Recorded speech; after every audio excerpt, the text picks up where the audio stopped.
Vous le savez, mesdames et messieurs, les enfants, les élèves, pendant les vacances, ça donne à diverses activités. Mais ces activités extrascolaires n'ont-elles pas voilà, des impacts sur la psychologie de ces enfants-là? Nous avons donc sur ce plateau Monsieur Toussaint Sagbofanou, psychopédagogue, pour aborder le sujet avec nous. Mais d'abord, je vous propose de suivre ce reportage réalisé par Fulgensia Rontonji sur le sujet.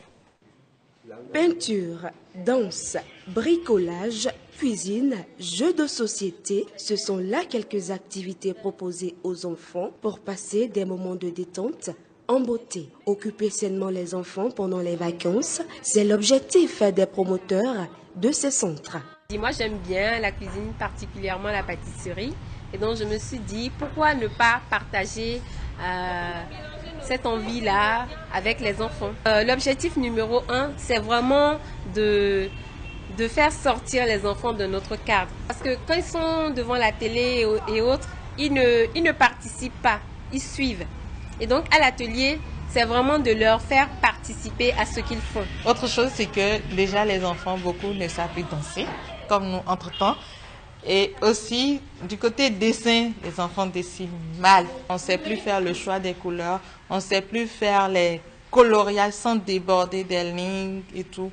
Voilà un peu pourquoi l'atelier pour les vacances. Qui a déjà fait du gâteau une fois ici? Une initiative qui n'est pas pour déplaire à certains parents. Ils ont compris l'utilité de ces ateliers. Et selon les spécialistes, les jeux permettent aux enfants de découvrir leur passion et de développer leur talent.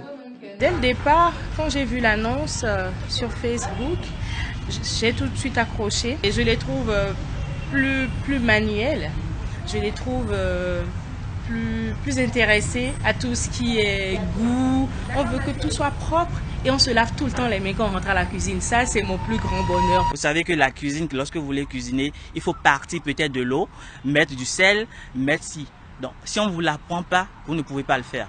Donc, en faisant la cuisine, l'enfant apprend à agencer les condiments, les épices et ainsi de suite. La musique, comme la cuisine, c'est un bon moyen pour permettre le développement et la mémoire de l'enfant.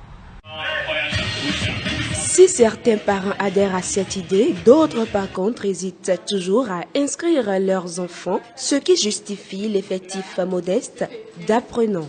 Quand on dit un atelier pendant les vacances, on trouve parfois que c'est un peu trop, on trouve que ça occupe trop les enfants, alors que tous ne partent pas en cours de vacances et il faut aussi les occuper autrement tout en ne pas oublier les cahiers. C'est-à-dire on s'amuse tout en apprenant. L'âge le plus connu ou le plus normal, le plus adéquat pour pouvoir inscrire un enfant, c'est à partir de 4 ans.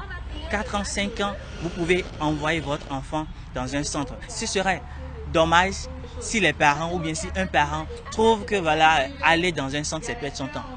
J'inviterai donc les parents à inscrire les enfants, à savoir d'abord ou du moins observer leurs enfants pour voir qu'est-ce que ces enfants-là aiment faire. Les activités extrascolaires contribuent à consolider les aspirations scolaires et les projets professionnels des enfants. L'accompagnement des parents et le suivi des enfants dans le choix de ces activités seront des atouts majeurs pour leur développement personnel.